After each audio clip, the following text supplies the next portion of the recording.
Okay.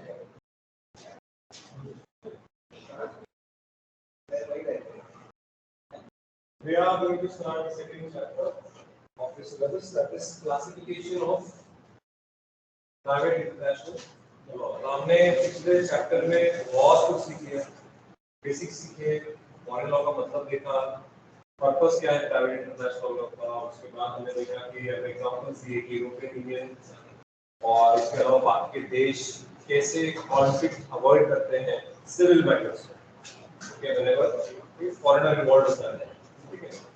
अभी हम जो करने वाले हैं वो है classification of private international. Classify करेंगे, टाइप्स को डिटेल में अंडरस्टैंड करने की कोशिश करेंगे। उसके पहले विल सी लॉजिकली जब कोई भी केस फाइल होती है तो फ्लो क्या होता है प्राइवेट इंटरनेशनल लॉ का, वो देखेंगे, ठीक है। So will start.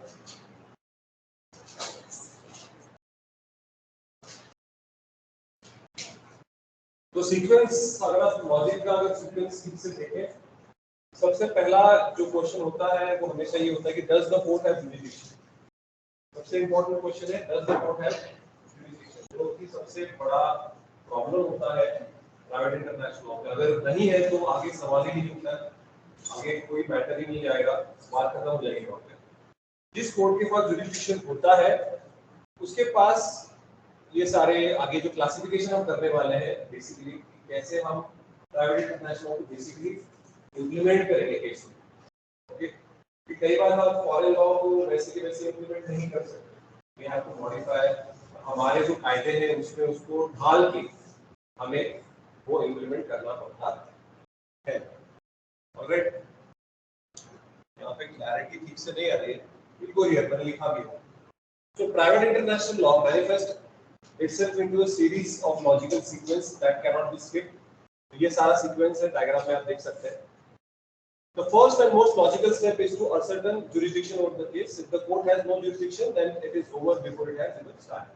ये मैंने आपको अभी समझाया, नहीं होगा बात खत्म, jurisdiction होगा तो आगे वाला स्टेप हम देखेंगे।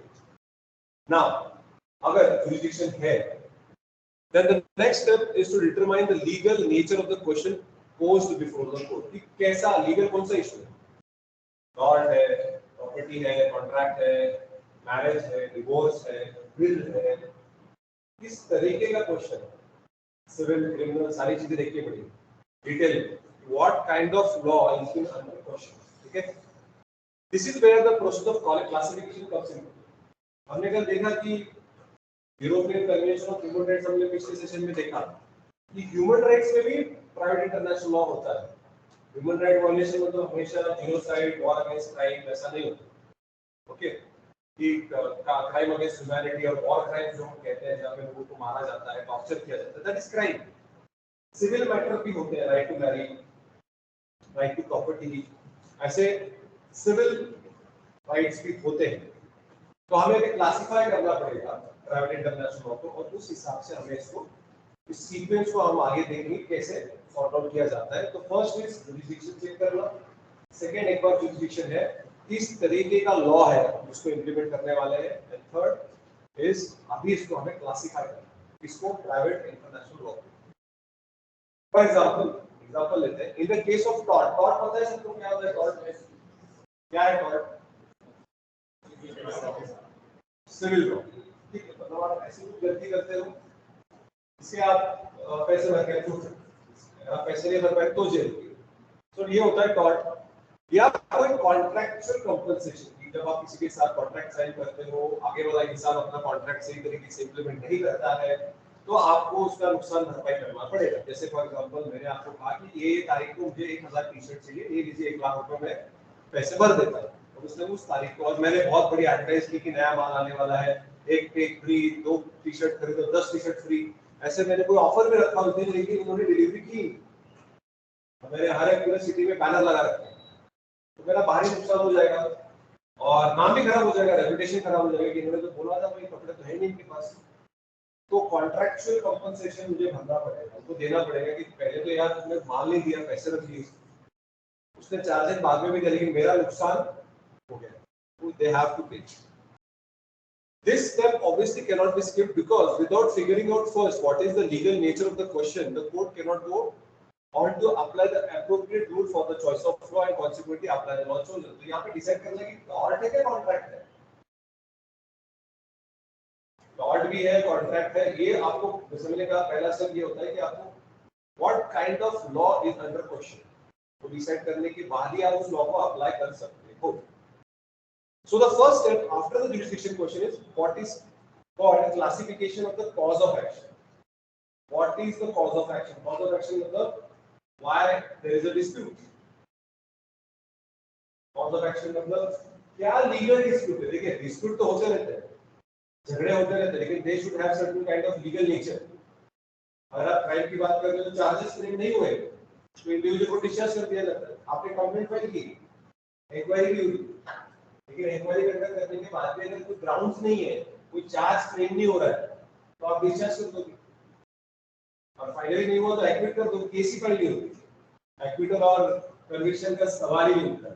उसी तरीके से what is the cause of action, why do you want to file the case, what is the legal dispute, किस बारे में आप झगड़ा कर रहे हो, अगर कॉन्ट्रैक्ट है, टॉर्ट है, डिवोर्स है, किस बारे में, ये हमें एग्जैक्टली फाइंड आउट करना है. After this, the court must choose a particular law from the legal system which will be applied to the case.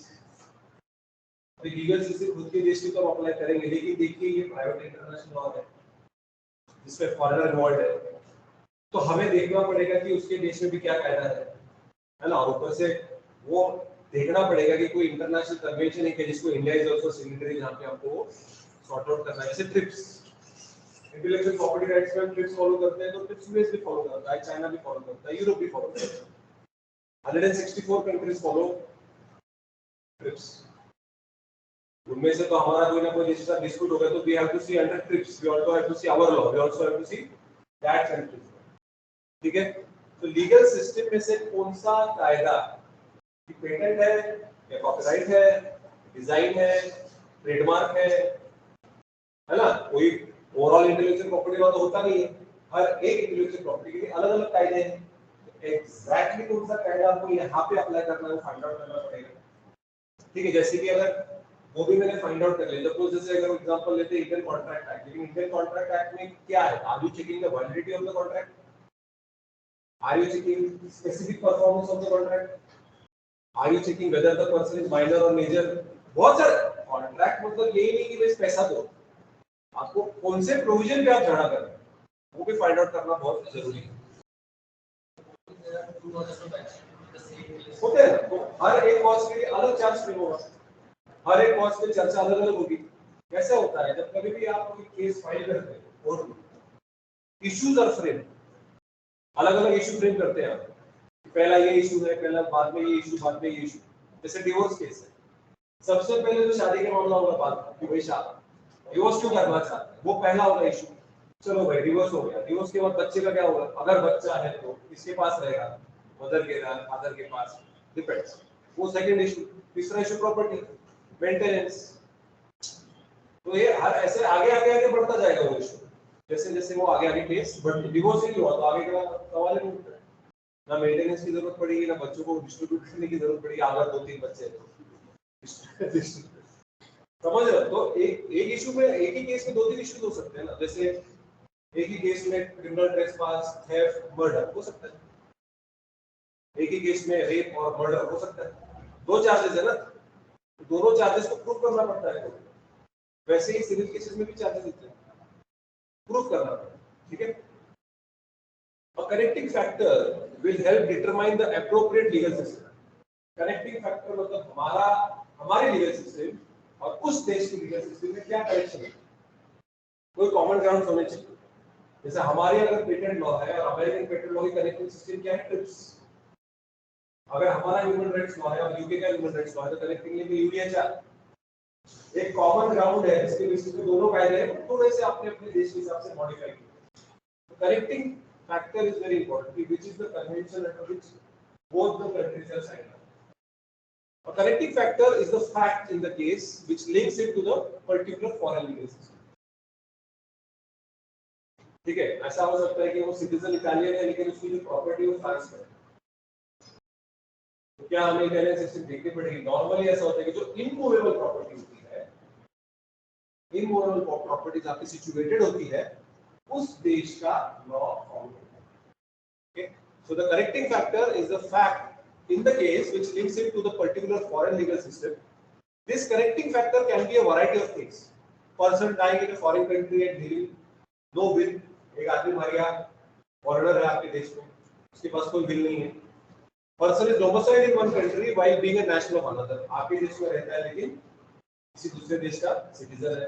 ऐसा हो सकता है कि आपके देश में जैसे बहुत बार ऐसा होता है कि लोग घूमने आते हैं, टूरिज्म के लिए आते हैं, बिजनेस के लिए आते हैं, या उनकी कोई मूवी स्टार है तो कोई फंक्शन होता है, किसी इवेंट के लिए आता है, और अगर कुछ गड़बड़ हो गई तो हमें देखना पड़ता है सिटीजनशिप क्या है उस पर्सन की.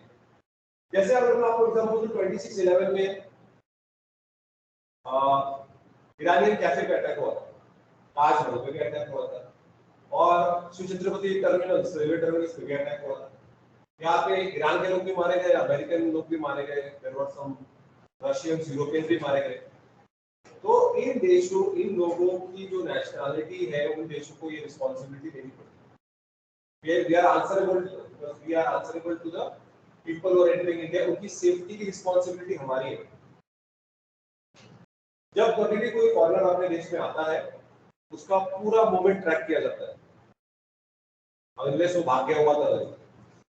हाँ, ऐसे बहुत जो भाग जाते हैं, तो वो कौन से होटल में लॉगिंग हुआ है, कौन से होटल से छोड़ा, कौन से फ्लाइट पकड़ी, कौन सा रेलवे पकड़ा, सारा डेटा गवर्नमेंट के पास होता है. सो यही उसी तरीके से भी हमें देखना पड़ता है, अगर कोई डिस्प्यूट होती है तो वी हैव टू हेल्प. और उन देशों की एम्बेसीज होती है हमारे देश में, वो एम्बेसीज उनको हेल्प करती है. ओके, जैसे अभी यूक्रेन में वॉर चल रहा है, सारे इंडियन स्टूडेंट्स को यहाँ पे लाने की जो यूक्रेन गवर्नमेंट ने, रशियन गवर्नमेंट ने भी अलाउ किया, यूक्रेन गवर्नमेंट ने भी हेल्प की. तो वहाँ की जो इंडियन एम्बेसी है, उनकी ये प्राइमरी रिस्पॉन्सिबिलिटी है कि आप हम सभी लोगों को सुरक्षित वापस इंडिया में. तो करेक्टिंग फैक्टर वही है कि a person dying in a foreign country and living no will, कोई आपके देश में रहता है लेकिन किसी और देश का सदस्य, सिटीजन. तो ऐसे कई अलग अलग करेक्टिंग फैक्टर हो सकते हैं, लेकिन सबसे इंपॉर्टेंट फैक्टर ये है कि वो सिटीजन आपके देश का नहीं, वो फॉरेनर है. वो सबसे इंपॉर्टेंट फैक्टर है, वरना ये पूरे हम डिस्कशन ही नहीं करेंगे. वो अपनी नॉर्मल डिस्प्यूट हो जाएगी. अगर दोनों इंडियंस हैं तो बाहर देश का होगा तभी ये सारा हम डिस्कस करेंगे. The process of classification itself contains two steps: classification of cause of action and classification of rule of law. तो हम दो तरीके से प्राइवेट इंटरनेशनल लॉ को क्लासिफाई करने वाले हैं. Two types. One classification is cause of action, another classification is rule of law. अब ये क्या है, कैसे है, हम डिटेल में देखेंगे. सबसे पहले है classification of the cause of action. This is the first type of classification. आपको लॉजिकल सीक्वेंस समझ में आ गया. सबसे पहले जुरिसडिक्शन, जुरिसडिक्शन होने के बाद क्वेश्चन ऑफ लॉ, कौन सा लॉ है. उसके बाद आप देखेंगे क्वेश्चन ऑफ लॉ के बाद you decide which legal system are you going to implement. उसके बाद करेक्टिंग फैक्टर. ये सारा लॉजिकल सीक्वेंस है. और ये लॉजिकल सीक्वेंस के बाद now either you will go for cause of action or you go for rule of law. ये दो क्लासिफिकेशन करने पड़ेंगे. ठीक है, तो पहला क्लासिफिकेशन हम अंडरस्टैंड करते हैं कि what is classification of cause of action. हां जी, आपने जितना भी प्राइवेट इंटरनेशनल लॉ का बताया सर, उसमें ओवरऑल में एक स्टूडेंट का आपने बोला है कि जुरिसडिक्शन इज द वो मेन चीज. ओके, सो अगर मैं यहाँ पर कुछ क्राइम करके मैं फॉरेन में सेटल हो जाऊँ, सो ऐसा आपने बताया था कि जैसे हिमालय केस की फॉरेन गवर्नमेंट से बात हुआ एंड देन दे डिपोर्टेड. सो वहाँ पर तो मेरा कुछ, वहाँ तो मैंने क्राइम नहीं करा, वहाँ तो जुरिसडिक्शन नहीं है मेरा, तो फिर वो कैसे फिर हमें डिपोर्ट कर सकते हैं. bilateral agreement ना. There is a bilateral agreement between England and India. हमारे एग्रीमेंट है ना, एक्स्ट्राडिशन ट्रीटी उनके साथ. हमारे एक्स्ट्राडिशन ट्रीटी पाकिस्तान को छोड़ के हर किसी देश के साथ. आपको पता होगा या नहीं मैं बताता हूँ, नॉर्थ ईस्ट इंडिया में इंसर्जेंसी बहुत थी. नॉर्थ ईस्ट इंडिया अभी सुनते हो, यू लिसन, वहाँ पे कुछ गोलाबारी हुई, फायरिंग हुई, या स्टोर पेटिंग नहीं। क्यों? क्योंकि now we and Myanmar are strategic partners. We exchange information, we exchange data, we help each other. क्योंकि म्यांमार में भी प्रॉब्लम है, क्योंकि यही लोग क्राइम करके म्यांमार भाग जाते हैं। जब तक मामला ठंडा में वापस आ जाता है, फिर कुछ करेंगे, फिर वापस चले जाते हैं। इंडिया ने म्यांमार के साथ एग्रीमेंट साइन कर दिया, ये बंदा हमें चाहिए, या आपके देश में छिपा हुआ है, पकड़ के लाके दो। ओके, तो एक्स्ट्रेडिशन ट्रीटी के अनुसार हम उनको डॉक्यूमेंट्स देके देखिए, विटनेसेस है, ये लोगों ने देखा इस पर्सन ने क्राइम कमिट किया है, फिर तो इंडिया को भेज देते हैं। हाँ बात ऐसे तो वहाँ पर हम कोई क्रिमिनल नहीं है उसको अरेस्ट करते हैं, पर हमारे देश में क्राइम करके वहां गए ना, और दूसरे वाले तो इंडियन सिटीजन, हमारा ही सिटीजन है, और दूसरे देश में चला गया है, तो हमने बोला हो कि भाई आपके पास आया, इसको वापस भेज दो। तो ब्रिटेन बोले क्यों? ये रहा प्रूफ तो इंग्लैंड भेजता है। क्योंकि कल कोई इंग्लैंड में क्राइम करके यहाँ पे आके छुप सकता है ना, एक हाथ ऐसा है, समझ लो कि अगर वहां का कोई इंग्लैंड में कोई क्राइम करके इंडिया में आके छुप सकता है, तो हमें उस पर्सन को उसको हैंड ओवर करना पड़ेगा। और नीचे वाला वहां पे केस आ गया, तो हमने जो डॉक्यूमेंट्स दिए, हमने सारे एविडेंस जो प्रूव किए कि भाई ये आदमी ने सभी बैंकों को उल्लू बनाया और भाग गया, he is a physical economic physical, तो डिक्लेयर कर दिया। सारे डॉक्यूमेंट देने के बाद तो विजय माल्या बोल रहा था मुझे फंसाया जा रहा है, ये वो गलत है, मुझे फंसाने की कोशिश की जा रही है। डॉक्यूमेंटेशन देने के बाद दूध का दूध और पानी का पानी, क्लियर। रिटर्न में बोला भाई sorry, go back to India, भेज दिया, बाहर गया वहां पे। सो इसी तरीके से कोई किसी भी देश से आप क्राइम करके दूसरे देश में भाग सकते हो। बांग्लादेश में मैंने आपको क्राइम पेट्रोल का केस समझाया कि वहां के लोग आते थे, यहाँ पे क्राइम करते थे और वापस चले जाते थे। ओके,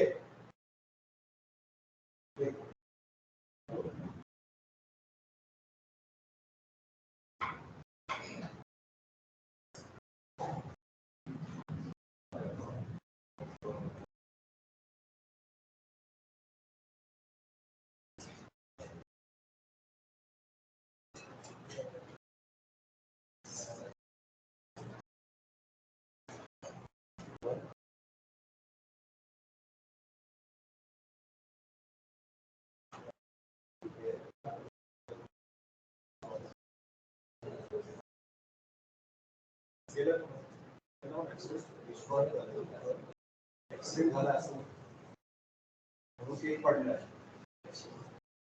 विश्व झालं काय म्हणते वेळ बोलायला शिकतात, कारण की ऍक्सिडेंट झाल्यावर एक कारण त्यांना मला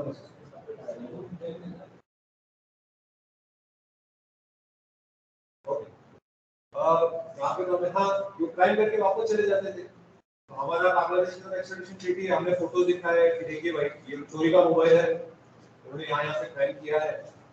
एक्स्ट्रेडिशन ट्रीटी के अनुसार बांग्लादेश के लोगों को पकड़ा बांग्लादेश पुलिस ने, तो वापस इंडिया भेज दिया।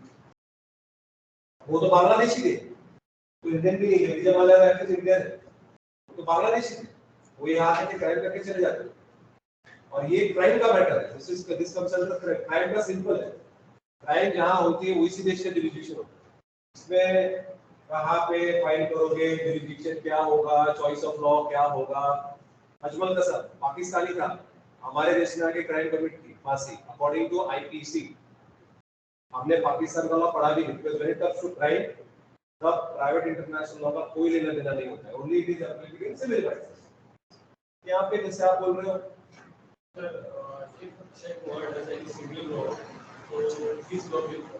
सिविल लॉ अगर वो करता है तो ऑब्वियसली वो इंडिया में करेगा तो इंडिया का ही एप्लीकेबल होगा। फॉर एग्जांपल अगर वो टैक्स इंडिया में नहीं पे करता है या इंडिया को रेमिटेंस पे नहीं करता है, then he will file under Indian law, because उसका बिजनेस पूरा देखो। बहुत सारे ऐसे लोग हैं, जैसे बहुत सारे दुबई के लोग हैं जिनका बिजनेस इंडिया में है, बहुत सारे इंडियंस हैं जिनका बिजनेस दुबई में है। तो जहाँ कहीं पे भी आपका बिजनेस होता है, जहाँ कहीं भी जैसे कहीं पे भी आप जहाँ बिजनेस करते हो वहाँ पे आपको टैक्स पे करना है। उन लोगों के साथ आपके कॉन्ट्रैक्ट्स होते हैं, यह कॉन्ट्रैक्ट्स विद दोस्त, करेक्ट। तो ऐसे सिचुएशंस में जब कॉन्ट्रैक्ट्स होते हैं at that time we have to basically think about the situation where कहाँ पे नुकसान हो रहा है, तो वहीं पे आप अप्लाई करोगे। अभी जैसे अगर फॉर एग्जांपल कनाडा में वो कुछ करता है, कनाडा में किसी लोगों के साथ कॉन्ट्रैक्ट साइन करता है, वहां पे नुकसान होता है तो इंडिया में क्या नहीं करेगा, बट वो इंडियन पर्सन के साथ कॉन्ट्रैक्ट साइन करता है, इंडियन पर्सन को अगर नुकसान होता है then it will be common train, although if he's a Canadian citizen, still certain things are very clear. उसके बारे में ज्यादा jurisdiction का इशू आता नहीं, क्योंकि आजकल बहुत सिंपलीफाई कैसे कर दिया लोगों ने, जब कभी भी आप कॉन्ट्रैक्ट साइन करते हैं किसी भी पार्टी के साथ, तो उसी के अंदर jurisdiction क्लियर कर देते हैं। जैसे अभी आपका फेसबुक हो गया, इंस्टाग्राम हो गया, उसके अंदर क्लियर कट मेंशन किया गया है कि jurisdiction होगा वो यूएसए का, क्योंकि ये सारी कंपनी यूएसए। तो कल आपकी अगर प्रोफाइल डिलीट हो जाती है, आपका यूट्यूब चैनल गायब हो जाता है, तो फिर आपको केस करनी है तो आप अमेरिका में जाके करनी है, आप यहाँ कुछ नहीं कर सकते। जैसे कि आपने देखा होगा कि नेटफ्लिक्स हो गया, अमेज़न प्राइम हो गया, उसमें काफी जो कंटेंट है वॉयलेंट होता है, सेक्सुअल होता है, हम टीवी पे नॉर्मल टेलीविजन पे या थिएटर में वो सीन्स नहीं दिखाएंगे नॉर्मली इंडिया में, लेकिन वो नेटफ्लिक्स पे दिखा सकते हैं क्योंकि वो हमारे जुरिसडिक्शन में नहीं आता। जो हमारा फिल्म सर्टिफिकेशन बोर्ड है, सेंसर बोर्ड जो हम उसको पॉपुलरली कहते हैं, film certification board, central film certification board, उसका जुरिसडिक्शन ही नहीं है। अब वो सोचा जा रहा है कि इसको कैसे टैकल किया जाए, लेकिन अभी तक तो कोई केस फाइल नहीं हुई, किसी ने कंप्लेंट नहीं की, किसी ने कंप्लेंट नहीं की अब तक कि भाई ये कंटेंट की वजह से भारत की जो संस्कृति है, हमारा जो कल्चर है वो बर्बाद हो रहा है। हाँ, आईपीएल में लड़कियों ने डांस किया तो हमारा कल्चर बर्बाद हो जाता है, तो आपने देखा होगा कि वो सब चेंज हो गया है ना। अभी वो लड़की आई थी, अभी तो कोरोना की वजह से वो सब बंद ही हो गया, देखो चीयर गर्ल्स जो होती है वो डांस करती थी। तो इस सिचुएशन में आपको ये देखना होता है कि जुरिसडिक्शन का इशू होता है। अभी नेटफ्लिक्स हमारे जुरिसडिक्शन में नहीं आता, अब दिखा रहे हैं, अभी क्राइम का है, सिविल मैटर है, मूवी पिक्चर कॉपीराइट्स, तो वहां पे आप देखोगे तो कुछ नहीं कर सकते। ओके, ऑलराइट, तो आगे बढ़ते हैं। क्लासिफिकेशन, उसको ऐसा भी कहा जाता है कैरेक्टराइजेशन और क्वालिफिकेशन, ठीक है, of the cause of classification of action means converting a factual situation into a legal category. आपके पास जब भी कोई केस आती है तो आपके पास फैक्ट्स आते हैं।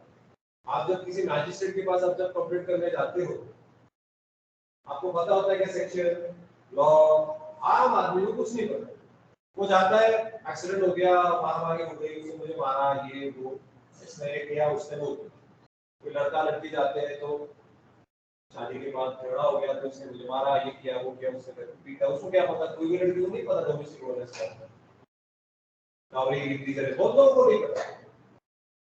तो वो बोलते हैं मैजिस्ट्रेट के साथ ऐसा होगा वैसा होगा, तो वो मैजिस्ट्रेट का काम है ना उसको लीगल कैटेगरी में कन्वर्ट करना, अरे भाई एग्जैक्टली कौन सा चार्ज है, कौन सा कायदा यहाँ पे फिट होगा। तो what are you doing here, you are converting the factual data which you get into a legal content. लिखते समय आप सब लिख लेते हैं, बट जब चार्जेस फ्रेम करने हो या जब आपको कौन से सेक्शंस अप्लाई करने हैं, कौन सा लॉ अप्लाई करना है, वहां पे लीगल आदमी चाहिए, ठीक है। इसीलिए कई बार आप खुद केस नहीं लड़ते, आपको एडवोकेट रखते हैं, ठीक है। Factual situations are neutral because no matter before what court one files against the facts of the case do not change. देखिए फैक्ट तो फैक्ट्स है, फैक्ट्स चेंज नहीं होने वाले, लेकिन लॉ कैसे इंटरप्रेट करोगे ये बहुत फर्क पड़ेगा situation country to country, jurisdiction to, लेकिन जो फैक्ट्स है वो वही रहने वाले हैं। जैसे फॉर एग्जांपल ट्रिपल तलाक, ये फैक्ट है, ये चेंज नहीं होने वाला, लेकिन ये इंडिया में क्राइम है। पर बहुत सारे ऐसे देश जहाँ पे शरियत है वहां पे नहीं होगा, वहां पे नॉर्मल होगा, है ना। तो फैक्ट वही है, लेकिन जुरिसडिक्शन चेंज हो गया तो उसका लीगल कंटेंट चेंज, समझ रहे हो। What does change is how the particular court will see the fact from a legal perspective. Court उन फैक्ट्स को लीगली कैसे देखता है, ये जो क्लासिफिकेशन हम कर रहे हैं, ये जो अप्लाई करेंगे, दोनों में से एक लेना है, रूल ऑफ लॉ करना है तो कॉज ऑफ एक्शन। तो ये जो टाइप है यहाँ पे कोर्ट क्या कर रहा है, it is trying to look at the factual situation in legal perspective, legally उसको देखेंगे कि ये लीगल प्रॉब्लम है कि नहीं है। कई बार हमारे झगड़े हो जाते हैं तो उसका कोई लीगल डायमेंशन नहीं होता। जैसे फॉर एग्जांपल एक आपके कोई फ्रेंड है, आप दोनों बहुत अच्छे दोस्त हैं, आप उनको हमेशा नोट्स देते हो, लेकिन जब उसको नोट्स देने का वक्त आया तो बोलता है मेरे पास नोट्स नहीं है, तो ये डिस्प्यूट है ना, दिस इज अ डिस्प्यूट। क्या रे भाई मैं दे रहा हूं, झगड़ा हो गया आप दोनों का, अरे तू नोट्स क्यों, पुलिस स्टेशन जाने वाले थे, गए, चलो मान लिए सर, ये मुझे नोट से देता है। अनदर इंपॉर्टेंट सिचुएशन, लड़कों का भी रेप होता है, लड़कियां करती हैं, तो होमोसेक्सुअल तो होता ही है, पर लड़कों का भी रेप का केसेस है। There have been kids, not kids, but teenagers who have died of gang rape. Mumbai में केस हुई थी, वो जब गया लड़का एक आया था पुलिस स्टेशन की, सर मेरा रेप किया है लड़की ने, जैसे आप हंस रहे हैं, सभी हंस रहे थे, अरे वाह हमें भी भेज दो भाई। तो बाद में सीरियसली उसको बोला गया, देख बेटा इस पे लॉ ही नहीं है, समझ रहे हो, फैक्ट्स है आपके पास, बट लीगली अगर देखोगे तो ये क्राइम नहीं है। अगर कल केस फाइल कर दी किसी लड़के ने, अगर कोई रेप केस है, कोई ये है, कुछ अलग केस है, और बाद में प्रूव होता है कि झूठी केस है, पेनल्टी है क्या? नहीं। हाँ, डिफेमेशन केस फाइल करते हो बात अलग है, बट ऐसे नॉर्मली हम जानते हैं कि अगर आप for example transfer of cases आपने सुना होगा सीआरपीसी में कि सुप्रीम कोर्ट डिसाइड करता है हाई कोर्ट से दूसरे हाई कोर्ट में ट्रांसफर कर सकते हैं, या कोई हाई कोर्ट एक सेशन कोर्ट से दूसरे सेशन कोर्ट ट्रांसफर कर सकते हैं। जब कोई पार्टी बोलती है कि मुझे ये केस पुणे से लेके मुंबई में शिफ्ट करनी है, या किधर भी शिफ्ट करनी है within Maharashtra to the high court, अब ये समझ में आ रहा है कि ये the reason behind this is wasting the time of the court. ये नोटोरियस चल रहा है, नॉटीनेस चल रही है यहाँ पर, फाइन है, क्यों ट्रांसफर करना चाहते हो? वैसे फाइन है उसको, बट बहुत सारे चीजों को फाइन नहीं है, तो लीगल पर्सपेक्टिव से देखना जरूरी है। The goal of classification is achieved once the court finds the correct rule for the choice of law. Exactly, कौन सा rule, कौन सा provision, कौन से कायदे का implement करना है, एक बार वो decide हो गया, then the court finds it easy to interpret the law and accordingly give the judgment. ठीक है?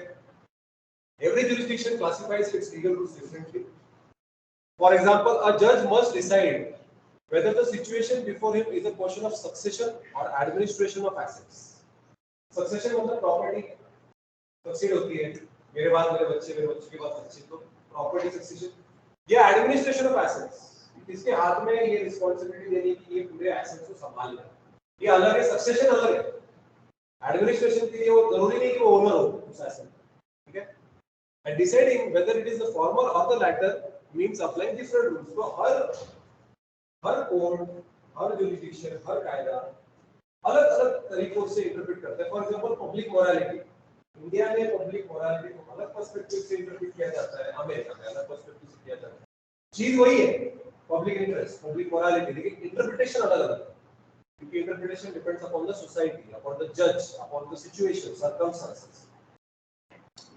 In the example mentioned above, if the deceased person leaves movable assets, जैसे एक मैंने आपको एग्जांपल दिया था कि कोई फॉरेनर है तो मर गया है और उसके एसेट्स है, उसकी प्रॉपर्टी पीछे रह गई है, there is no will, and the judge decide that this is the question of administration of assets, the law of the forum applies, while if this is the question of succession, the law of the legal system in which the deceased was domiciled will apply. जहां पे जैसे मैंने आपको कहा, जब भी ऐसा जब होता है, जहां पे भी वो प्रॉपर्टी होगी, जहां पे भी वो इंसान डोमिसाइल था, उस देश का कायदा अप्लाई। इफ उसकी विल नहीं होगी तो, ठीक है, तो सब है, आपको समझ में आ रहा है कि सीक्वेंस क्या होता है, और एक बार जुडिशियल डिसाइड होने के बाद क्लासिफिकेशन करना है। So this is cause of action where you are converting a factual situation into, ठीक है, गुड, चलो थैंक यू।